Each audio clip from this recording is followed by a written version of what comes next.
Hey, you guys see the video of Fernando and all the rookies doing the karaoke? I saw Fernando looking at his phone for the lyrics to Country Roads. That was terrible. Hey, Like, come on, hey, dude. and that's why he's a quarterback, though. Yeah, yeah. At least he could sling the rock, right? I always Yeah. wonder this: if you guys had to do a rookie show, what karaoke song you singing? Can't tell me nothing by Kanye West. Ooh, okay, okay. Ooh, hey, I think just for the theme of it, man, choosing Texas, bro. we got The Ella theme up in of here, it. Ella Langley up in here, man. But There you go. definitely, Yeah. yeah.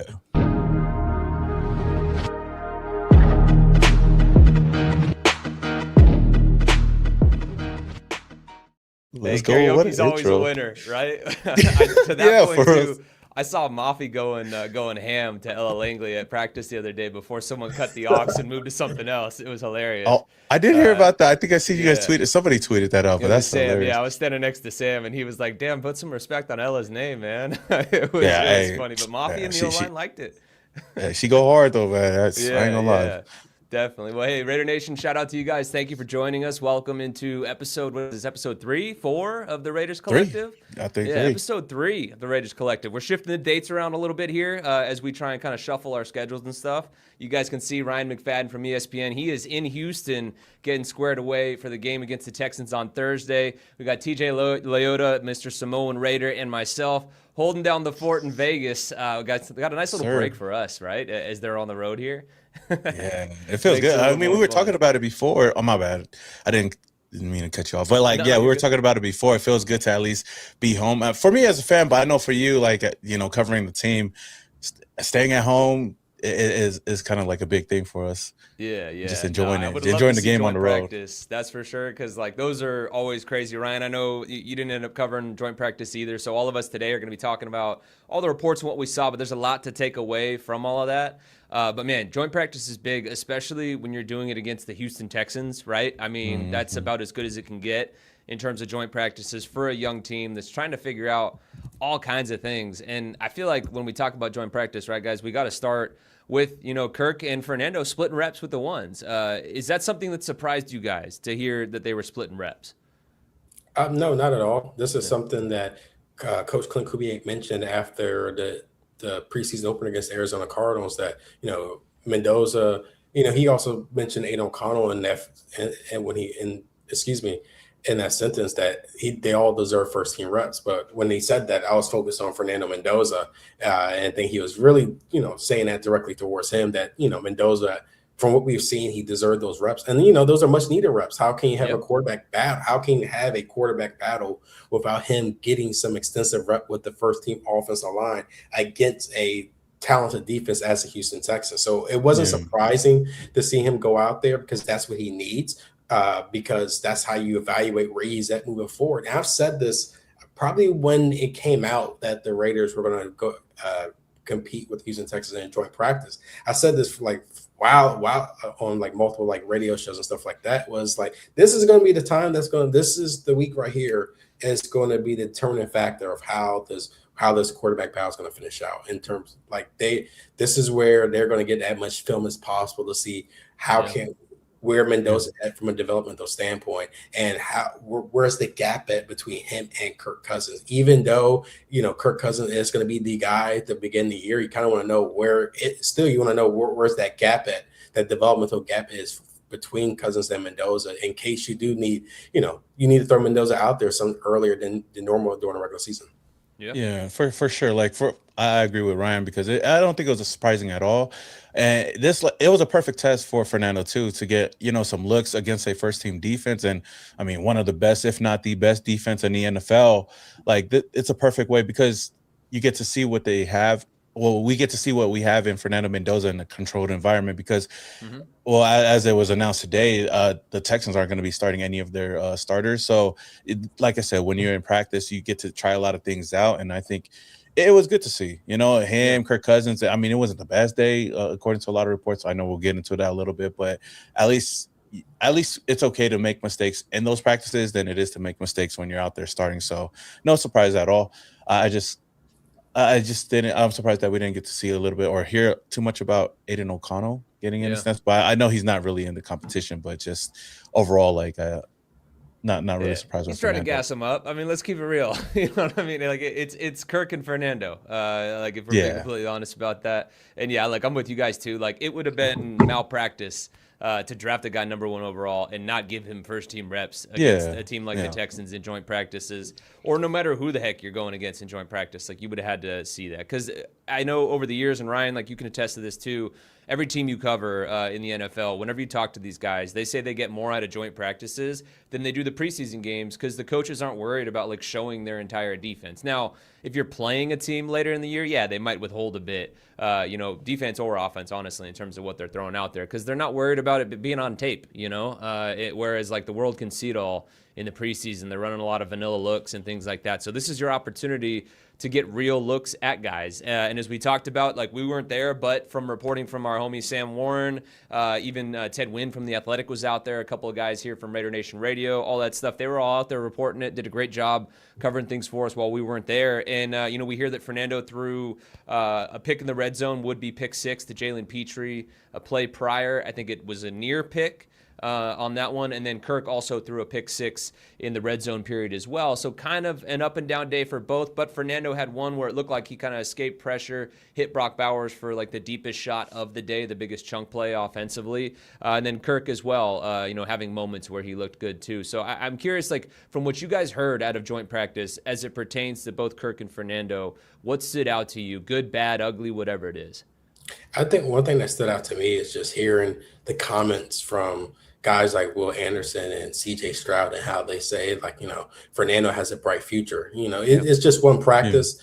And then for the Texans, they just got one sample size of what, Fernando Mendoza could be. But like, those are there's some pretty good remarks coming from an established quarterback in this league and one of the better edge rushers in the game right now, Will Anderson. So, I take that as a sign of, growth, and he's making steps in the right direction. You don't want to make turnovers, but at the same time, he did hit Brock Bowers. It was reported that he hit Brock Bowers on a big play. So you see that progress. You see opponents are noticing that progress. And I think one thing CJ Stroud mentioned, and this can even be a topic for another show, but like he said, you hope the Raiders build around Mendoza, and to me, that's the key right there.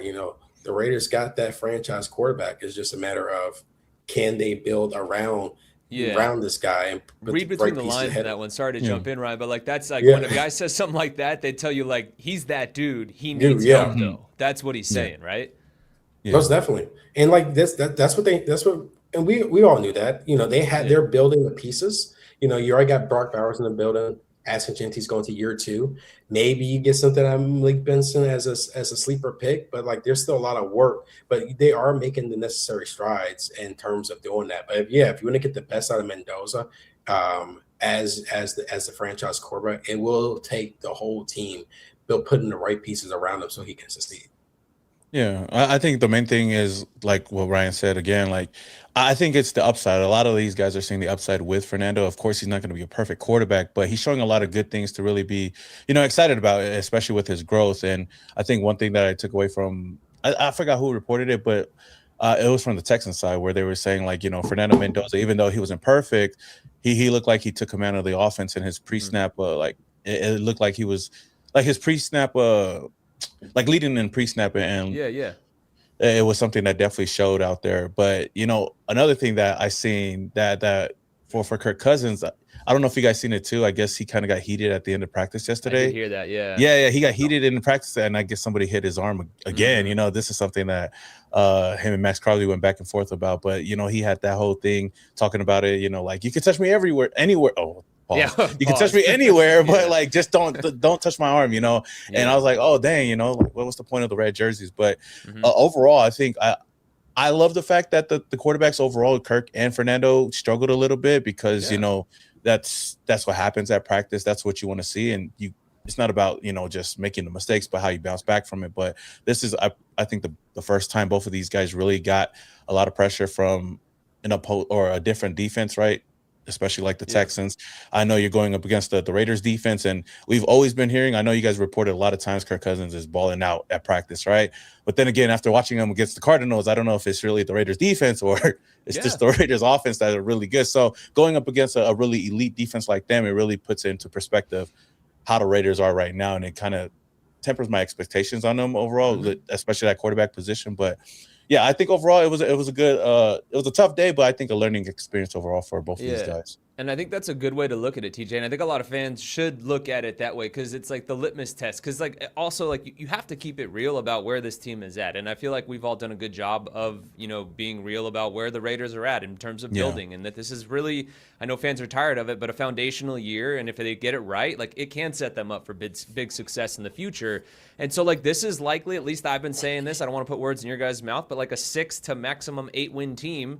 And this is a Texans team that's competing for some deep playoff runs, you know? So, like, you have to keep it real in that sense. And also, too, brand new coach, brand new quarterback, brand new system. Both sides of the ball, you have a first-time play caller, at least as a head coach, in Clint Kubiak. And then now with Rob Leonard now moving to the defensive coordinator. So, like, it should look bad this time around against a team like that. You know, you should walk away thinking like, okay, they've got a lot of things they got to work on. And I think that's probably more eye-opening to the players too, of like, hey, in practice, you know, I'm feeling myself, I'm doing, you know, whatever, whoever it is, maybe like a Hezekiah Mass. It's not saying that I heard anything about him struggling or anything, but like a kid like him or a Malik Benson or Fernando, not that he gets high on himself or whatever, but like they can sit back and be like, yeah, okay, no, like this is an area we really have to correct and have like a kind of a come to Jesus moment at this point. And that's something that can accelerate a lot of the growth, I think, going forward for this team because of that.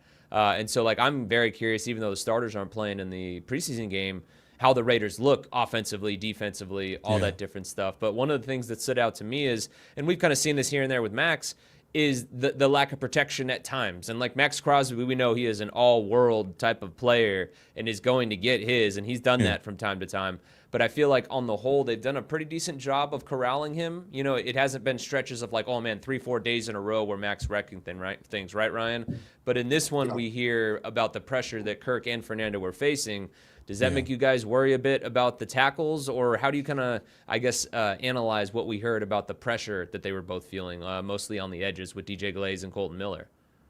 Yeah, you know, it's one of the issues that is one of the things we were concerned about going into training camp is can DJ Glaze have a bounce back year, and how will Colton Miller look after missing the majority of last season due to an ankle injury that he suffered, I believe, in week 4. So yeah, it's concerning just a bit because, you know, we saw what happened last year with Geno Smith and how that offensive line fell apart. And, you know, Geno Smith had his fair share of struggles, but, you know, the Raiders didn't do nothing to help him out with that type of, you know, with the lack of protection.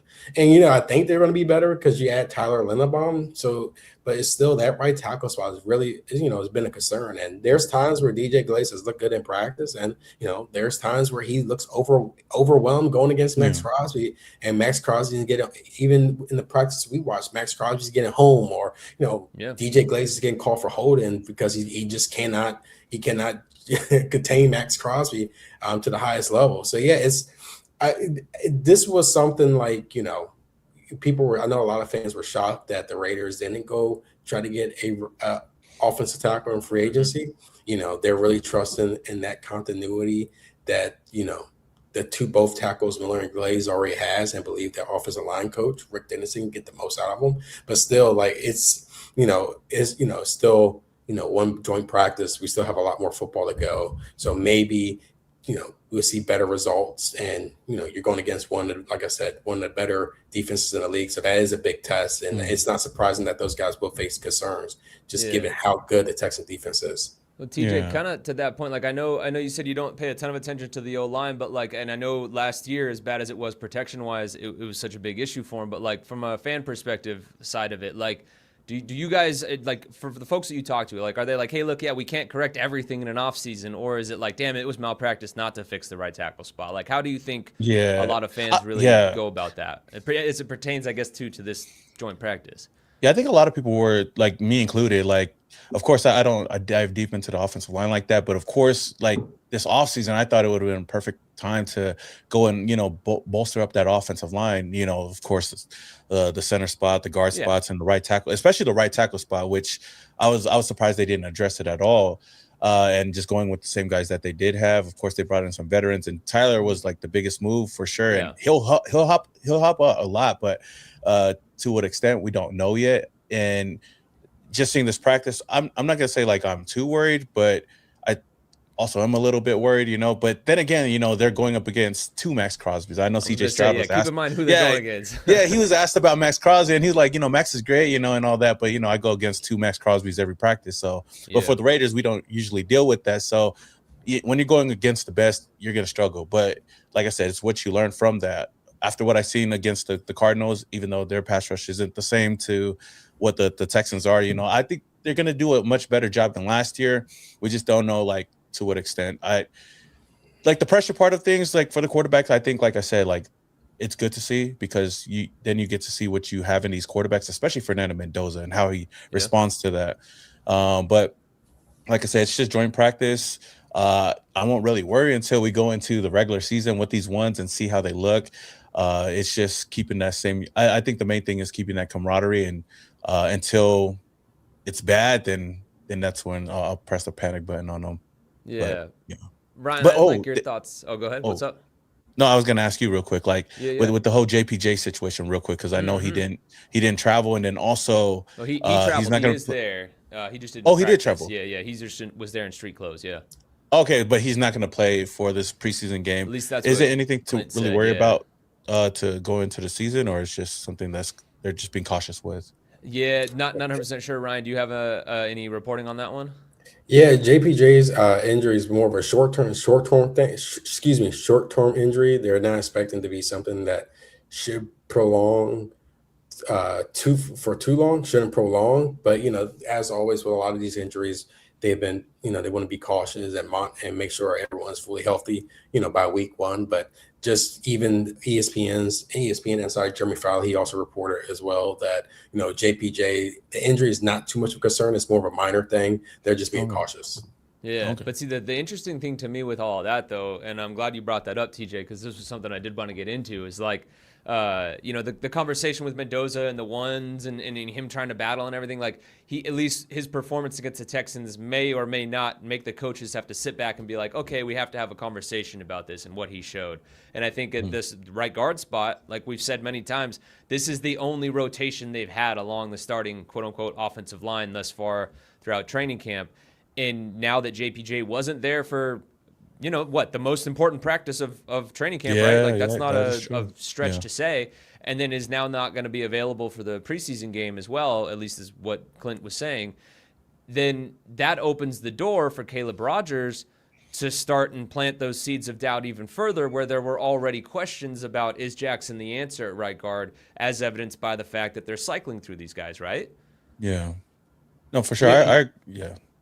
No, I was gonna say I agree with you on my bad. I was gonna say I agree with you on that real quick. I agree with you because especially going into this game, this is a big this is gonna be a big test for Caleb Rogers to see what he has, right? Because like you guys have been stating all offseason long, like they've been rotating at practices. So now he'll get those first team reps if they do play in this game to see what we have in Caleb Rogers. And then, like you said, just like Fernando, like this is their audition to see what we have in them and if we should take it seriously or not. Yeah. Yeah. I looked at it. Go ahead, Ryan. I still think at the end of the day, if JPJ is healthy by week 1, he's still the starting right guard. Yeah. Even though they've been alternating reps, like when you count it, I think JPJ still gets the majority of the first team reps, even in those alternations. And I think also too, that's important. I think it's also more so of, that JPJ has had his fair share of injury problems since he's been in the league. So you kind of want to put that into perspective, and why I think that's another reason why you want Caleb Rogers to kind of get those first team reps as well, because I think those reps are important because we saw, like I always go back to last year, we saw as soon as they took one piece out of the puzzle, the whole thing everything just collapsed. Yeah. So I think even if Caleb Rogers doesn't win the starting right guard job, which I don't think he will, unless JPJ goes into week 1 injured, I think those are still very useful reps to not only kind of see where you're at from a depth standpoint, because you never know, they might need him at some point down the road, and he already has those reps. So I think yesterday in that joint practice, getting those reps with the ones for the most part, I think that's very good experience for Caleb Rogers. But yeah, I'm interested to see how this plays out. like I said, I think JPJ is still a starter on this offensive line. But this is the second straight year where we've seen him in this competition for guard. So I don't know maybe the coaching staff views him differently than everyone else does. It's just been interesting to see how out of all the guys we've seen on the offensive line over the last 2 seasons, it is Jackson Powers-Johnson that's always in a competition with somebody. Yeah, and I think that's a really good thing to point out because, again, that tells you something, right? I mean, this is now 2 coaching staffs that has done that. Also, too, like, we haven't seen Jackson work at center at all. I know there was a lot made about, like, the switch from center to guard and all that stuff. And now this is a staff that people respect, and they don't have him working at center at all. And I know they have Tyler Linderbaum, and the whole goal is to put the best 5 out there, but he hasn't been working as, like, a backup center or anything like that. They got Trey Zune doing that. They have Jordan Meredith doing that. They have Will Putnam doing that. I think those are things that people need to take into account with it. Also, too, just for the simple fact, like Ryan, I'm glad that you brought it up about the snap share. It has leaned heavier towards JPJ between him and Caleb Rogers. But I wonder with this, like, does that open the door to where maybe it was 60-40, 70-30 before? Does it become 50-50 now when JPJ is healthy? And that starts to help Caleb in this competition, or does it become 60-40 swaying towards Caleb if he impresses him? Like, what does that look like? That's the thing that I'm so fascinated to watch as it comes out of this one. To your point, like I've talked about it a ton, and I hate going on the whole JPJ thing because like people think you're like going after him.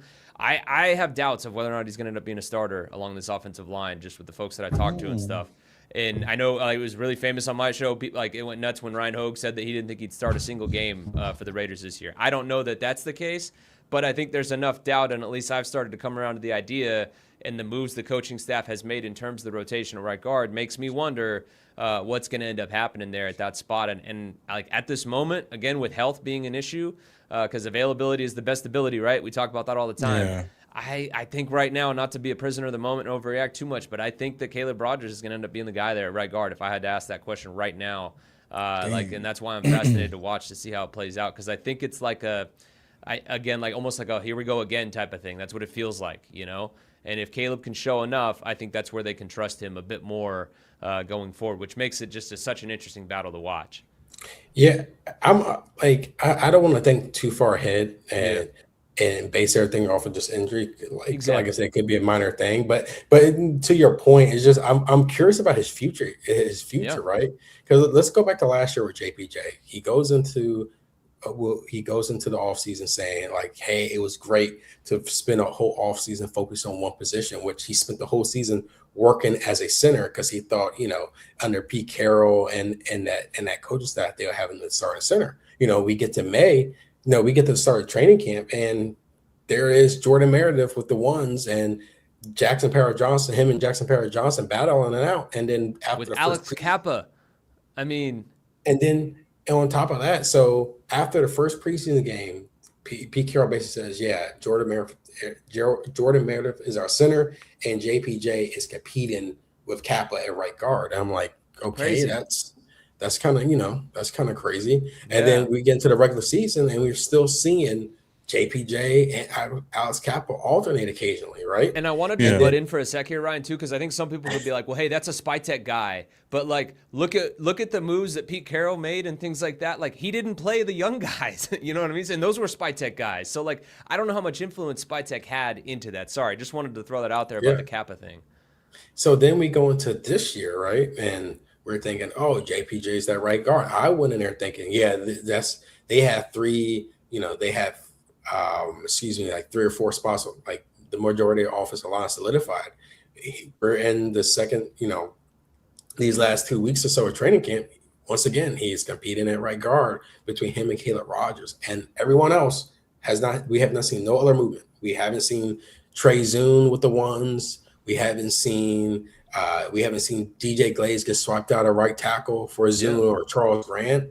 We have just seen Caleb Rogers and Jackson Powers-Johnson, even Spencer Burford.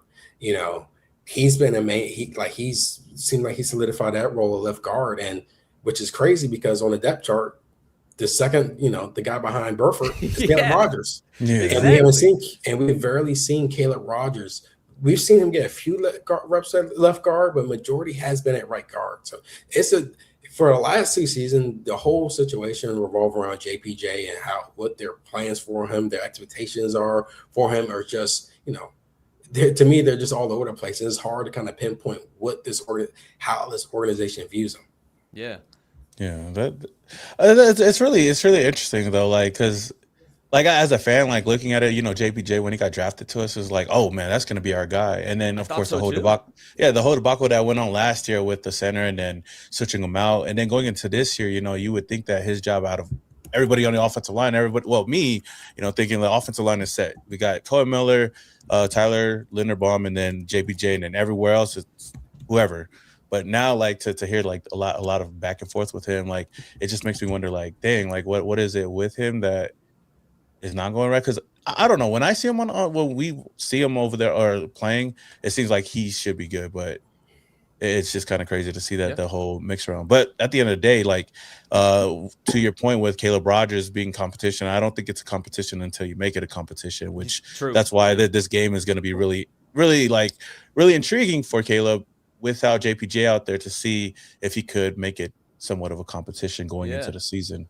The onus is on him now to like make the coaching staff sit back when they watch the tape of the joint practice and when they watch the tape from the game to be like, hey, maybe we really got to reconsider this, and maybe he's the guy that gets first team reps first and then JPJ gets alternated in. Like that's where that conversation has, and so it is on him. We'll learn what they think about him and what he's done once JPJ is healthy and who gets kind of first burn at those reps. Like that's why it's going to be interesting. And I think one of those things too, like offensive line's not necessarily the most sexiest thing to talk about, but like given this team's struggles in recent years, I mean, when I first got on the beat, they had Rodney Hudson, they had Colton Miller there on the left side. Andre James was like one of the depth pieces as well. Richie Incognito was on the fold. Like the offensive line seemed like it was solidified for them for so long, and then all of a sudden it just unraveled in a big way. So like, Raiders fans had gotten spoiled, I think, of we just got a good O-line and we can run the football, I'm not gonna lie, because I never thought offensive line was that big of a deal until you don't have an offensive line, and then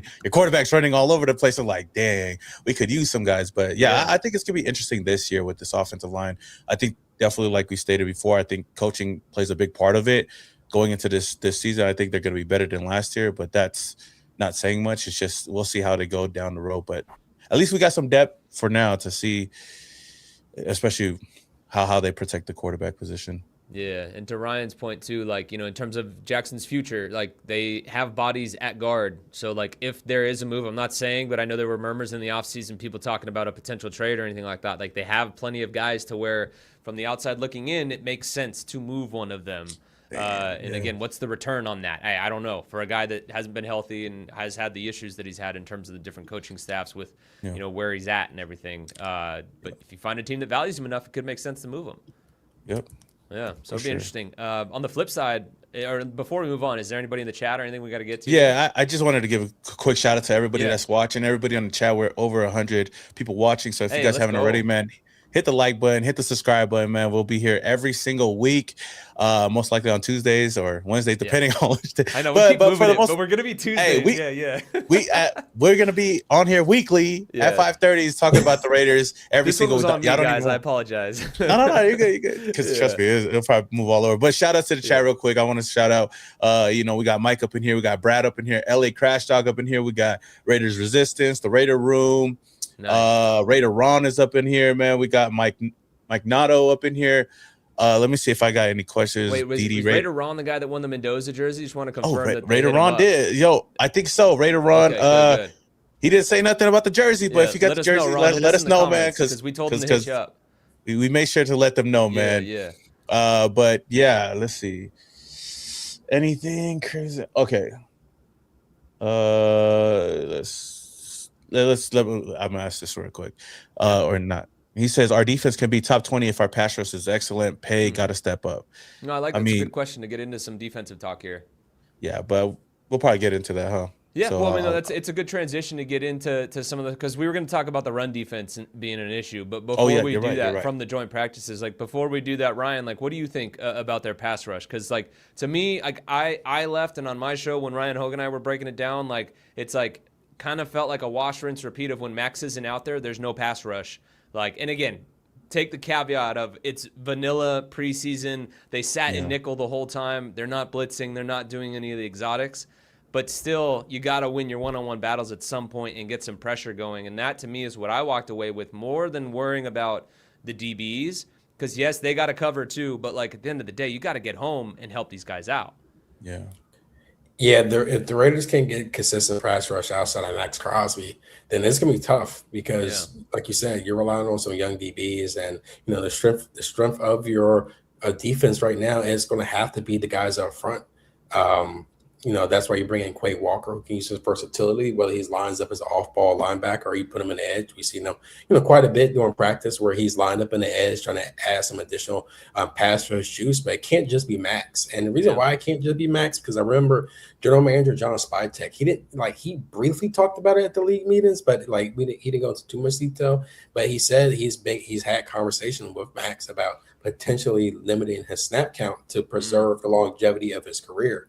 So if that's the case, you're going to need Kwity Paye. You're going to need Malcolm Kuntz. You're going to need those guys, Kieran Crawford, the rookie. Kieran's got to step up. You're going to need those rotation of guys to step up to add more consistency there. You can't just keep relying on Max Crosby just to not come off the field. There's going to have to be more support. There's going to have to be some more support on that end. And, like you said, Jesse, I'm concerned about it as well because I go back to the Cleveland Browns game last year. Shedeur Sanders is a guy who he's known for taking sacks. You pressure him and he gets disrupted, and they couldn't even do that, right? And they opened the door for ESPN. No offense, Ryan, but they opened the door for ESPN to go nuts about Shedeur, man. It was like the thing you couldn't do. Yeah, and so man, it's like I'm so concerned about that as well because, like I said, you don't want to put all as good of a player Max Crosby is, and he does not like coming off the field, and we've all seen it in practice. This guy has not like he missed a step, right? But if he's one of the pillars of you hope to help you move forward in your rebuild, you want him to be healthy as possible and get some additional support. So I am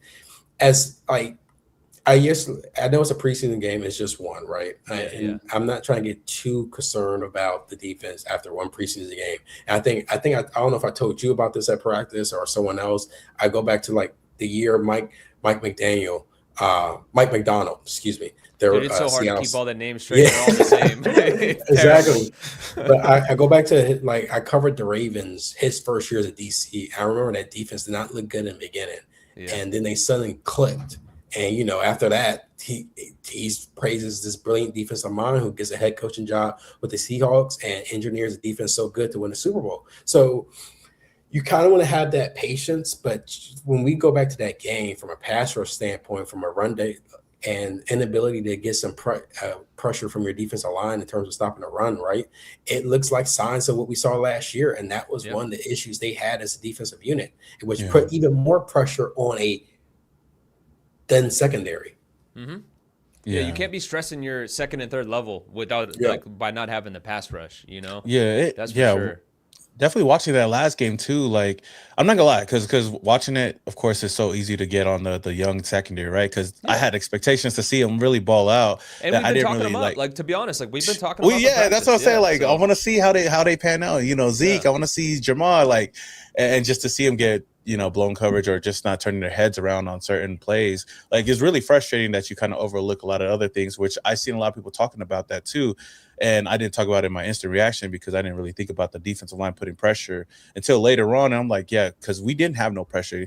And, Gardner Minshew, Jacoby Brissett, they were sitting in the pocket clean. Like Gardner could do whatever he wanted. He didn't look like a little ass boy out there. He looked like a big ass boy out there, like the way he was playing against our defense.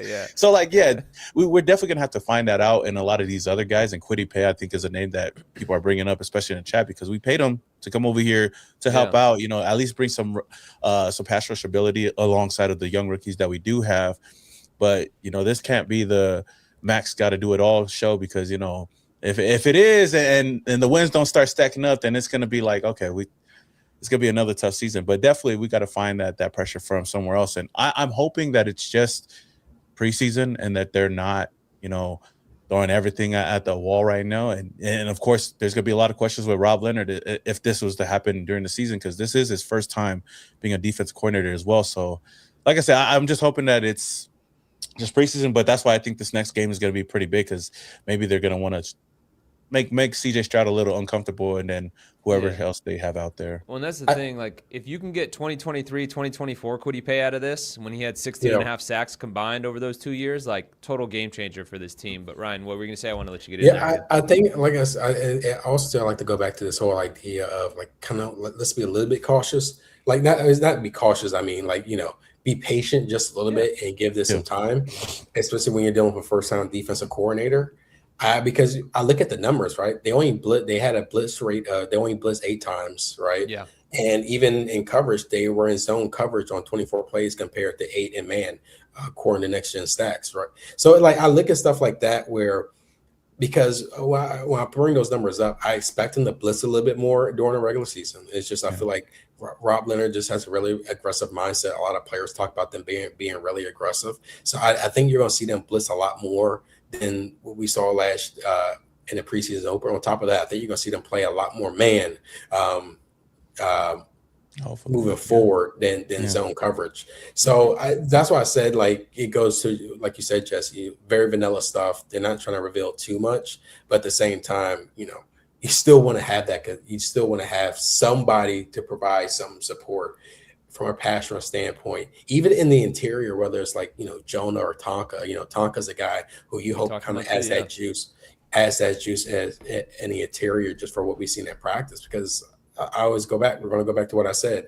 I know it's like very repetitive, but you don't want Max Crosby continuing to do this alone. You kind of want to preserve this guy. You brought him back after the whole trade fallout, and after that moment, and you say, hey, after that pass, we still believe Crosby's one of the faces of the franchise, someone that can finally help us at some point get over this hump, right?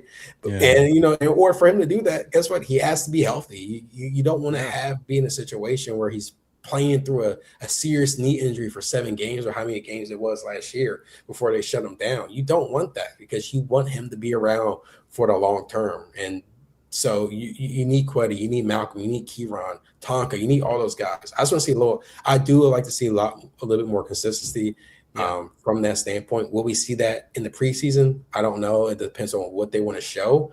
But, when the regular season come around, that's something I really want to look at, because they're going to need it. There's a lot of questions with the secondary because they're very young. So as much as much help the guys up front can give, to defense is very needed.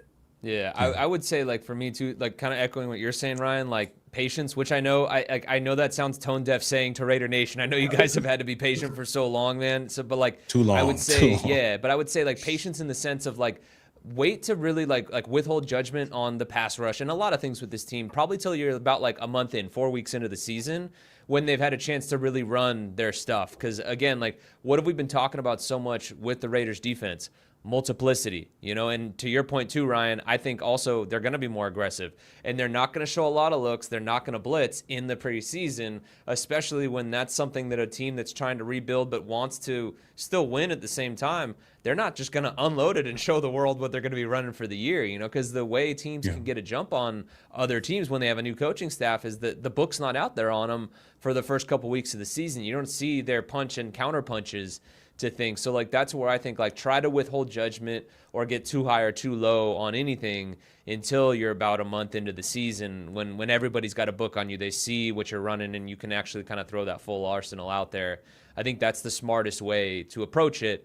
And on paper, to the question there of it, on paper, they've made the right moves to try and add depth to be able to rush in waves. I mean, how many times, Ryan, have we heard coaches come through the ranks to say that we want to rush in waves? Now it seems on paper they can do that, or at least try to set themselves up to do that. It is my kind of assessment on it. Yeah, I do. Like, when you look at this depth, they do have. You would think they have the necessary pieces to see a much better pass rush, to see a situation where you're going to get multiple contributors compared to last season. And that, that's what the Raiders need. That's what they really need. That is, you don't want it to be a one-man show. Mm-hmm. You don't want to have situations where the quarterback is just sitting in the pocket. There were so many times last year whether it was Daniel Jones, it was sit there. Marcus Mariota. Like Right. they're just, they're sitting there so comfortable. And when you're going against the AFC West, you don't want to do that with Patrick Mahomes. No. We saw what happened. We saw what happened last year in KC when they did that. You don't want to, of course, you don't do that with Justin Herbert or Bo Nix. I know everyone has their mixed feelings about Bo, but if you give Bo time, he's going to make plays, and especially if you give him time in late game situations, he's going to make plays. So this is why you're going to need that. You're going to need that.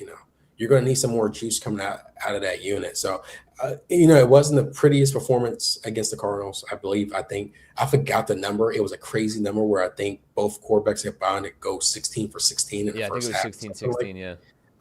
You don't want that to happen, especially with the Cardinals. And I will say too, like they were running a lot of 3-step drops too, so it was fairly quick stuff. It wasn't like they were just sitting back there for 7 to 10 seconds, but they did mix in a lot of the quick games, the outbreakers, things like that. So like again, not trying to give everybody a pass, but like keep that stuff in mind. Given where it was at. Should we get to our prize pick stuff here real quick, guys? Almost done. Yes, sir. Oh, real quick question I wanted to get to you guys. I know you guys could answer it real quick. From 951 Funk Gang, he says, do you know if Rob is going to call plays from the sideline or the box? Yeah, he was on the sideline for the preseason game. I believe Kubiak also said that both him and Janoko are going to be on the sideline during the regular season as well. Yeah, that's their plan, at least. Honestly, and before we move on, like I'd love your guys' take on that. Like I like having the play caller on the sideline on both sides of the ball, honestly, because then you get that direct communication with the players and stuff. You got other coaches that can tell you what's happening from the bird's eye view up top. Like I think as a play caller, you get a real feel for the game being down on the field. Like that's the way I view it, and I've always liked them to be down on the field and let the other coaches tell you the stuff that anybody can see from up there. Yeah. To Jesse's points, I agree. Like I don't mind seeing those guys on the sideline, because it helps. I think it helps even more from a communication standpoint, where players can come to them face to face on the field, and all the coaches are there at the same time, communicating face to face. So I like that. I like that idea from Clint to have all those guys, on the sideline, present and working together at the same, working together. I like it too. I agree with you until like they start struggling. Then it's like, okay, you take your ass up there. I love it because everybody gets that energy and like you get that one-on-one with the players too. Offensively and defensively. So I agree with you. Like think about you don't have the barrier of the phone. Like it's loud on the sideline trying to like listen to him from up top and everything, or the headset and all that. Like you can literally talk to him, and you're not like, hey, to one of the assistants, make sure you relay this to so and so. Like you're having that direct line of communication face to face. So I think it's a real good move to have them down there. Again, TJ, to your point, like until it's a big issue, or if it's like clearly not working. Like, not that that's necessarily going to make the biggest change in the world, but if it's not working, then mix it up and try different things. But I like them being down on the sideline for sure. And like, just as a guy, like even for me, like I played Division II football, so I'm not trying to sit here and like act like I was some big shot, but like the feel for the game is so much different down on the field. Like when you're on the sidelines, like you can feel it. Even when I worked in Alabama, I covered Alabama and Auburn, and at that time in my career, I also had to shoot video of the games. So like I'm there on the field, you can just see everything developing so much better there. Even though a bird's eye view helps you in the press box, you just get a real feel for like the flow of the game. And for guys that are coaches that are going to forget more football than we'll ever learn, like, think about how much of a difference that makes for them being down there and really feeling it all. And being able to see the minute details from a much closer perspective. That's kind of my view of breaking it down. But let's get to the prize pick stuff, man. We got a nice little lineup here. We've been going, I think we did the week 1 lineup last week. With this one, let's get to it. Guys, again, with Prize Picks, they're the presenting sponsor here of the Raiders Collective. You play $5 and you win that lineup there with that $5 lineup, you'll get $150 in free lineups. That's if you download the app and use the code HMA. I think that's a pretty damn good deal. TJ, you want to run through some of the picks that we got here? Yeah. For the Raider picks that we have over here, for sure, we got Ashton Genty, more or less than 974.5 rushing yards, and Brock Bowers, more or less 925.5 receiving yards. Now I know they threw Chris Olave in there because we have to throw somebody else in there, but as far as the two for Ashton Genty and Brock Bowers, I guess ask Ryan, like, which one do you feel like? Do you feel like for Ashton Genty at least he could get over that? I think so. I think he's going to get over that. I think he's going to eclipse 1,000 rushing yards this year, maybe a little bit more than that, just because of that's the bread and butter Clint Kubiak's offense is to run the football. They're going to need to run the football. I think that's if they don't do it consistently, this offense is going to struggle mightily. So I think there's going to be a lot of pressure on Ashton Jeanty in year two. It's pressure that I think he can handle, and he would excel at. If everyone in the offensive line stays healthy, I think this outside zone scheme fits his skill set well. He has a really good play caller, and Clint Kubiak. I think he's going to get the best out of him. And adding Tyler Linderbaum, I think we're going to see some improvement from a run blocking standpoint. We saw glimpses of that against the Arizona Cardinals, which I did like. I felt like they're blocking in the interior when it comes to running the ball looked a lot better. And Ashton Jeanty was made some. It was just a few, but just some of the runs he had early on that opening drive, I was kind of happy about and was optimistic about. And as for Brock Bowers, that's going to be over as well. That's going to be over. Think so too, as long as he's healthy, man. We should be good though. As long as he's healthy, no matter right there. That's easy money. No matter if it's Cousins or Mendoza, even just they're going to throw him the ball. Even just to be a quarterback, and he can find Brock Bowers wide open.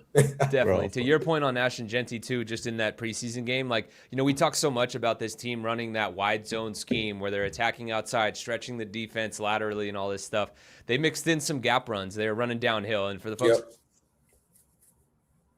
Until you're stretching the defense, getting them, flowing one way, whereas the gap scheme is more downhill, going to a gap, that you think like the I formation, just boom, So they did more of that in that first preseason game, and I thought it was kind of cool to see them mix some of that in there. And I think with a Tyler Linderbaum into the fold, even though he's a guy that does fit this, zone scheme, he can run a lot of the gap stuff too, and so he opens that up for you on the interior as your best O lineman, so they can mix it up a little bit more. So yeah, I like Ashton to go over on that. I've said it. I think he hits 1,000. The thing that I'm really interested to see is what Mike Washington Jr.'s rushing total looks like when the year comes around. I was having this conversation recently about what the split is really going to look like. And if you look last year, Zach Charbonnet had 730 rushing yards. Kenneth Walker had 1,027. So a difference, but not some massive difference.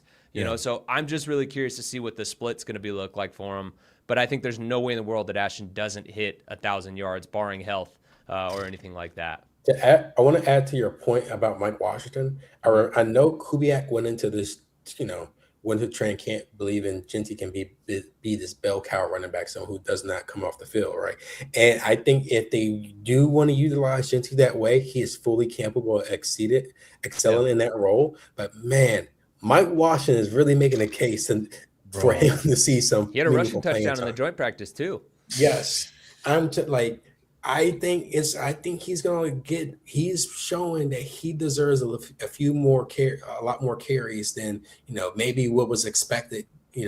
At the start of training camp, he looks really good, and I'm if this plays out and what we've seen in training camp can translate into the regular season and beyond, I'm telling you, that's a formidable running back duo. And the biggest part about it, they're both young. Jeanty's in year two. Yeah. Mike Washington's in is in his first season in the league. Those are two guys you can grow with. So I'm very the Raiders have had the worst rushing attack over the last 2 or 3 years, I believe. Number is you go look at the numbers, they're pretty bad. Yeah. But it's something when I watch Mike Washington run, I'm like, man, I think they can really pull something off with these two guys. So I'm excited. I'm interested to see what his carries looks like, how many rushing yards he put up, because you go back to that 53-yard run in the preseason opener. Whew, I'm telling you, that's when I see I see a lot of potential with those two guys, and they're going to need them. They're going to need to rely heavily on the run until they continue to get more pieces around the quarterback moving forward when it comes to pass catchers. So you're going to need those two guys to be playing at a high level. And I'm very optimistic in what Mike Washington can bring as a rookie. Yeah, Yeah, for especially as a sure. downhill guy, for sure. The number 2 on Chris Olave, I don't know the exact number, but it was like 1050, I think, for total receiving yards. He got cut off there, but his is interesting. His rookie year, he went for 1,042, so would have been under this total. But then the following year, he went for 1,123. He was hurt in 2024, only played 8 games, had 400 receiving yards. And then in 2025, he went for 1,163 receiving yards. So the over seems pretty good. And, obviously, look, he just got paid. Like, he's going to be the top dog in that offense, as a receiver. So I'm really curious to see what that number looks like for him. I think over probably is a good play there. Also, too, Jordan Tyson. I think he just got hurt. He's going to miss some time, too, the rookie they drafted out of ASU. So, like, he could get a jump on some numbers there as well, just getting more of the target share. Yeah, for sure. And I think added with Tyler Shuck, building off that momentum from last year, I think he should be more than capable to get the ball to Chris a couple of times this season. So I definitely agree with you on getting more than that. Yeah, definitely. Let's get back to it now and talk a little more joint practice. Is there anything else that really stood out to you guys? I mean, I think Mike Washington could be one of those things. Like we said, he had the rushing touchdown. They released the video of that, and I don't want to say he trucked somebody, but he was falling forward, into the end zone, and that tells you the power there. Was there anything else that really stood out to you guys from joint practice, the takeaways you heard? I think going off of Mike Washington, I think there's concerns about the secondary as well, and I think those concerns are going to continue for a good part of the season. And I say that because when you look on paper, you see there's upside with their group, but my concern is, will they be ready to go this year? I think the Raiders secondary looks like a group, like their young cornerbacks of Darian Porter, Hezekiah Massey, Jamal McCoy might look like they can be a solid foundation, and they'll see the benefits of that maybe next year or the year after that. But we have to put in this year, I think you're asking a lot out of those guys, and I'm unsure if they'll be able to live up to it. And that's not a knock to them as a player. I just think, it's hard to make that. It's hard for a lot of people to make that adjustment in the league, especially a cornerback. There are those rare cornerbacks who have come in and shine right away. Pat Surtain is one of them. Derek Stingley is another one. He comes out and starts balling out as a rookie. But those are guys. Devin Witherspoon in Seattle. But those are rare to me. Those are rare occasions. Cornerback's hard. It's hard. Yeah. It's hard. And then you look at Darian Porter, he's still learning the position. He said it himself. Joe Wizard said it. He was a receiver most of the time in college. He said it himself. He's still learning that position. We talk about Jamal McCoy. Jamal McCoy has looked like a guy who has not played football in more than a year. There's nothing wrong with that. Because he didn't, right? Yes. Yeah. And there's nothing wrong. And like I was saying, it's nothing wrong. It's nothing wrong with that. Mm-hmm. It's just the reality that they're dealt with. It's just that, they're as concerning as those things are at this present moment, they have no choice. That's all they have outside of Eric Stokes. They have to rely on one of those 3 guys. So also too, just to throw in a little bit more kind of on the same trend you're getting at, with Hezekiah Massey, 5th round pick. He was at FIU, then transferred to Cal. Not exactly the biggest competition in the world. It's not like he's in the SEC doing a lot of that. So while he has looked impressive, he still is figuring out how to do it as a 5th round pick, all those different things. So I think that's stuff people need to take into account too. So it's not and people talk about what's the we're seeing so many praises about the secondary. Why is not translating in these joint practice or in the actual game? And sometimes you gotta remember just because a player is getting first team reps in a practice, is the contents of that matters. And if it's a team drill, it's the team period that's run heavy. Those guys are not going to be tested as much. And when they are tested in practice, they made their plays, and sometimes they haven't. But at the end of the day, you're really going to see where they separate is when they are going against competition outside of the facility. And so far, when they're going against competition outside the facility, that's where you see the faults in this group. And like I said, I think when you look at the talent in the room and the potential, I think they can potentially develop into a solid core there with, you got the veteran in Stokes, you got Darian Porter, you got McCoy and Masters. I think I think that's a good foundation to build Yeah. with. You have Traden Stoops, who he's listed as safety, but he's you're gonna see him play that nickel quite a bit. That's a solid solid young foundation there, but it's gonna take some time to grow and Building blocks for the yeah. future of it. Yeah. And people, that's why when going into the season, that's when you're watching these games. That's what you have to understand. They're relying on a guy who is still learning how to play the cornerback position, Darian Porter. They're relying on Hezekiah Masters, a 5th-round pick who had one season at Cal after spending most of his college career at FIU. And then you got Jamal McCoy, who literally has not played football in more than a year because of a knee injury. Mm-hmm. And knee injuries and cornerbacks are not the best thing that are not the best thing. And they made it clear that they want to continue to ease him in. And it's good that he's getting the practice reps. He's out there playing with the 1, 2s, and 3s. That's what they want to. That's what they want to see. They just wanted him to get his feet wet and try to get that feel of the game again, right? But are we going to go out after missing that much time, go out there and expect him to just play lights out? No, I think, and if he was on another team, that's a tall task to ask for him. So it's gonna take some patience. I still think they have potential, but I know it's going to be. I'm saying it right now because when they start playing regular season games, it is. I think those issues are really going to appear when the competition gets. When they have to go against Jalen Waddle and Cortland Sutton, for example, Puka Nacua and Devontae Adams. Yeah. And, DJ Moore in Buffalo. It's Jackson Smith and Jigba and Rashid Shaheed. Like when they start playing the game, it's going to be tested. But you have to understand this is what the rebuild looks like. You just got to have to let the young guys play and take those lumps and use that as learning experience to move forward. Yeah, to your point on McCoy too, like for the folks at home, think about when you take a vacation from work. How many days it take you to get back into the mix of things? Now imagine taking a year-long vacation, and then trying to figure it back out or figure out how to work again. Like that's kind of how I relate it. Like that's a long-ass time to be off and have to readjust to it. TJ, what else did you take away aside from your now new beef with Toro, the mascot for the Texans? Because now you guys are fighting, right? I know. Hey, we catch him on site. I mean, Ryan, go handle that over there in Texas. Yeah, you're in Houston. Handle it for TJ. It's like, what you say? No, I'm joking. No, but to real quick, piggyback off of what Ryan said, and that's something I learned as a Raider fan, especially trying to cover this team from the outside looking in, is everything that happens at training camp, I try to take it with a grain of salt because it's against our own players.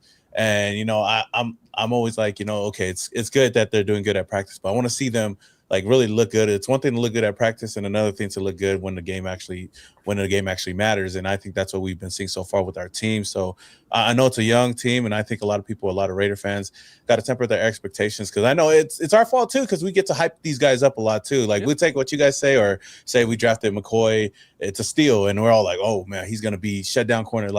It's not always gonna happen like that. So when you finally see that game time action, it's I try not to get too surprised, but it's okay. We definitely got some problems over here though. Yeah, but like you said, it's just too. It's hard. It's hard not to get excited about it in the off season, and then when the real season happens, it's okay, what happened to everything that we've been hearing at training camp, at this and that? But there's levels to it, and I know that the Raiders right now, we don't have the most elite team out there offensively and defensively, other than a couple of players. But it's definitely going to be some growing pains. But like I said, I hope down the line, hopefully by the season coming around, we look more competitive than we have so far. But I guess something that I want to take away real quick that I don't think we really talked about was, I think, Quay Walker's interception that he had. He had an interception, and I guess he taunted or flipped off the fans. I don't know if it was the fans or just the quarterback itself, but I think out of all the highlights, that was one of the most rare highlights that we had yesterday during practice. But yeah, I think just seeing that from him, okay, at least we got to play. And I forget that we do have, no, I didn't forget, but I don't want to forget that we do have two linebackers that are more than capable to help this defense out. But we'll see when the season comes around. But because there's a lot of questions, on the defensive line and even in the secondary.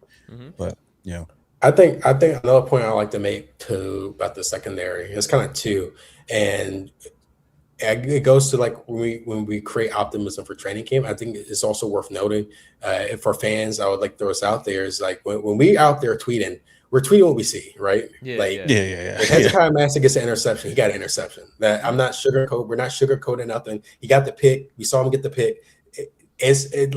you have to like, but at the same time, you have to understand that, all right, he did that pick against his own team and how the play played out. Yeah. And it's not going to be the same thing each and every week. Like, yeah, I think there's reason to have optimism, but at the same time, you have to understand, like, you know, it's these practices, certain weeks, certain days, they're a run heavy focus. So even though McCoy's out there with the ones, he's not getting tested situations because they're working situations. So that's why, like, we're saying, hey, Trey just getting first team reps, or Hezekiah Mass getting first team reps. Yes, that's good, but like what matters is what they're doing with those reps. And sometimes they're doing certain situations, and it might be a run heavy practice where they're not going to get tested as much. So even though they're getting those reps, they don't mean like they're really getting tested. So it's practice like this that you're kind of, when they have in preseason games and joint practice, that's where you're really you're going to see the flaws there. And two, it goes back to the patience. The Raiders, like when you look at the Raiders, right? You see General Manager John Spike taking head coach Clint Kubiak with the secondary, and just for the young guys they built as a whole, trying to establish a foundation, right, of who they're bringing, guys who they hope at some point can turn this franchise around. It might not be year one, it might not be year two, it might be year three, right? So that's why I say you have to have patience there, because that's something that the Raiders haven't had in quite some time. It's like every time they try to establish a foundation, there's a whole new coaching staff and general manager each and every time. So it's so hard to, establish something like any sort of development, even like, So like how they have to lay the cement, to start building, right? To that point too, I was listening to some of the Bussin' with the Boys that they did with the Raiders, and like there was a clip that I saw out there when Kirk even was sitting next to Aiden, and he's like, "How many OCs or play callers have you had?" He says 7. 7, bro. Like that's hard to overcome, no matter who you are, as a quarterback, an offensive lineman, a DB, all of that. Like that kind of for sure, yeah. And like to that point too is like the last time the Raiders actually had some like foundation that they built upon, emails got leaked. So and we were on the right track, right? Yeah. Like with John Gruden. After that whole thing went down, like it's been year after year after year. And I know we haven't had that patience. The Raider fans haven't had patience because it seemed like every single year they're fighting, like they're boycotting for the next coach to get fired. But I think now with what we have going on right now, like I said, having Fernando Mendoza gives us hope for the future, that if things don't go well with Kirk Cousins, at least we got something to build on. And I think to Ryan's point as well, like I think this is the first time in a long time that a lot of Raider fans will be okay if we don't have the best season ever, right? Like this year. But of course, we want to see a competitive team. Of course, we want to see this Raiders team look like they can win a game. But that's why as a Raider fan, I'm optimistic about the future of this team. Yeah, and I think it's just like probably trust in Kubiak as a play caller and stuff. And like I think I said it on the first episode of our show, like that this is the first time you have a coach that doesn't come with any baggage or any reason to like really doubt it, to where you're like, hey, like we've seen what he's done as a play caller. Like there's hope behind it and you can feel it. And he also happens to have a guy who can be his quarterback for the future as well, which is something you guys have lacked too. So like I think there's real credence to like actually having that hope now, and that's why we say, as people that cover the team and all that, is that like this is now the time to have patience, even though you guys have already had to show that for so long. This is the time to, like, if you do it for one more year, 2 more seasons, that you could really see this thing move in the right direction. Which again I know is frustrating to hear. But let's start to close it out as we talk about this next preseason game on Thursday, guys. What are some things that you're really watching out for in Thursday night's game against the Houston Texans? Ryan, let's start with you because you're out there in Houston. Like, what are some of the things you got circled that you're like, I really want to see X, Y, and Z out of this game? I think one thing is how much playing time Fernando Mendoza would get. You would think Mendoza plays like at least a little bit more than we saw last game. I would like to see him play a whole half. I don't know what their plan is for Kirk Cousins, but I was like Kubiak said, you want Mendoza to get plenty of reps. I would like to see him get a lot of reps in this game, and I think he will, just given the fact that they kind of have an idea who their starting quarterback is going to be. So if you know Kirk Cousins is going to be your guy, that means that opens the door for Mendoza to get a ton of playing time on Thursday night. So I'm looking to see, can he build off that momentum from the season opener against the Arizona Cardinals, where he had 97 yards and a touchdown. So I'm looking forward to see how Mendoza plays. I want to see how the run defense shakes out. I want to see how we just had this whole thing about the DBs. I want to see how Jamar McCoy looks after not the best game last week. So can they show some physicality when it comes to tackling? Will they, look better in coverage? So I think the really biggest things to me is Mendoza, of course, because that's your future face of the franchise, and you kind of want to see him continue to make those steps in his development, and kind of say, hey, at some point, maybe the gap is closer than what we think it is between him and Cousins, right? So you kind of want to see that. I think that's going to be key in this game, and just and the secondary.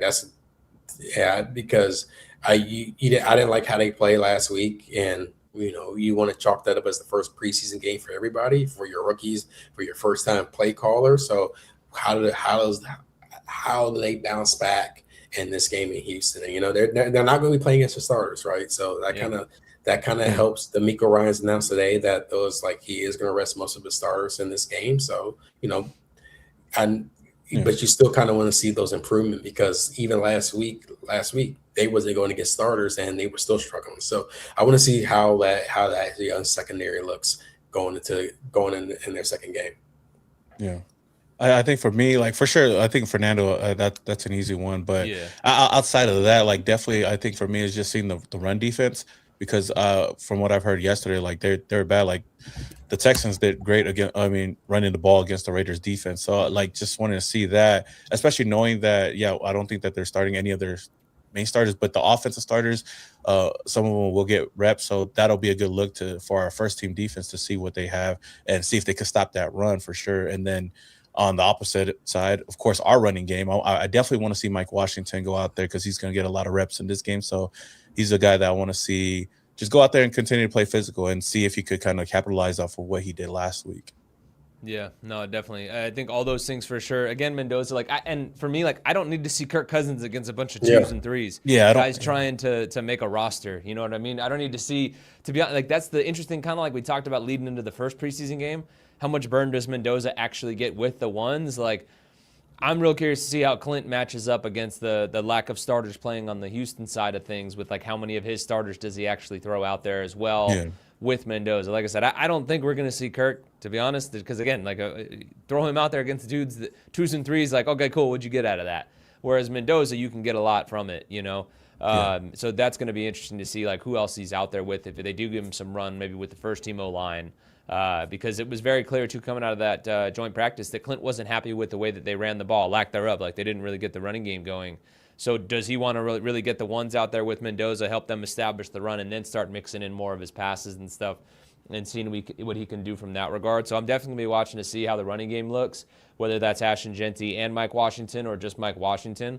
I definitely want to see that. As we talked about with Caleb Rogers, I'm fascinated to see what he does in this one, because I think the joint practice plus this preseason game can go a long way, and how that battle kind of plays out. The rest of the O-line, too. A lot of people walked away really impressed with Charles Grant. I think if you go back and watch the tape, that was one play. One play really stood out. You watch the rest of it, he didn't have the greatest night. Not that it was bad, but it was just there were some times you're he's still young. He's a moldable piece of clay and has a lot of work to do, So, I'd like to see it consistently out of him as he continues to work in this scheme. Trey Zune, again, as we continue to talk about the O-line, where the hell does this kid line up, and what things does he do? Because he's all over the place. And defensively, what does the coverage look like on the back end? Because that needs to be fixed. But more specifically, Traden Stukes. We saw him playing mostly safety in the first preseason game. We saw that as his reps increased with the ones at practice. Do we see him getting any looks at nickel? As Taron Johnson, as a vet too, again, probably doesn't spend much time out there, if any. How much do we see Traden in that nickel role? Because we saw Greedy doing a lot of that. He led the team in tackles in that game. I want to see what Traden Stukes could do in that role in the preseason game. I think that'll be fascinating to watch as well. Yeah. Oh yeah, most definitely. Because I think you look at Traden Stukes as, I think they're going to rely on him a lot.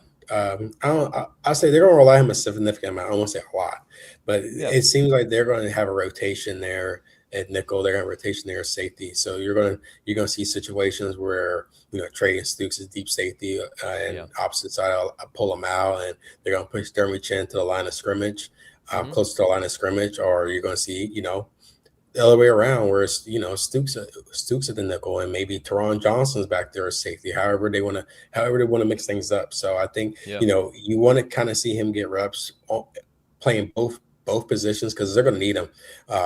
Because I just look, if they're going to have some form of success or try to be somewhat consistent as a secondary, you're going to see a ton of rotating guys. Especially at safety. Yeah, definitely. And I think we'll see Traden Stukes at safety. Probably, like, if I had to make a bet, we'll probably see him start out as a safety. Like, I think we talked about that in one of the early episodes too. That, like, you have Taron Johnson. Like, he's your nickel. Yeah. He's the guy that's been there, done that at that position. So let Traden be the safety. But in the interim, I want to see what he can do as a nickel before you get to the season. Get him some reps there, some time on task on that. So it's going to be fascinating, man. I can't wait to be, back here with you guys next week, talking about what we saw in the preseason game and what we need to see in the preseason finale and all that stuff. I mean, I think the cool thing about being on the beat right now, like we talked about, the Raiders actually have a quarterback of the future. So, like, there's real intrigue in these preseason games to get to see Fernando and what he does with a lot of these other dudes, So that makes it fun, So I can't wait for it, guys. Ryan, you're out there in Houston. Obviously, folks need to tune in and catch your coverage. TJ, what do you got going on in terms of wrapping up the preseason game? No, I'm just gonna be live streaming from home. So nice. Just gonna live stream and watch it from here, and just hope for a win and some highlights. Hopefully, we get to see Fernando, throw a couple of TDs. It would be nice. But overall, I just want to see growth off of last week going into this week. So yeah, it's gonna be interesting. I'm excited for it, and awesome. get a little hyped up for next week. Yeah. Over on my channel, Ryan Hogan and I will be breaking the game down afterwards. So make sure you guys catch that at some point as well. And like I said, we'll be back probably next Tuesday. I don't think we're going to shift the day again, right? We'll be back at least for now next Tuesday evening at 5:30, which will be our normal time. So in the meantime, thank you guys for watching, listening, subscribing, commenting. Make sure you guys continue to comment throughout. We'll have TJ keep throwing those up as the weeks go on because, like we said, we want to interact with you guys a ton throughout this whole deal. So, hey, thanks again, guys. This was a lot of fun. I can't wait till next week.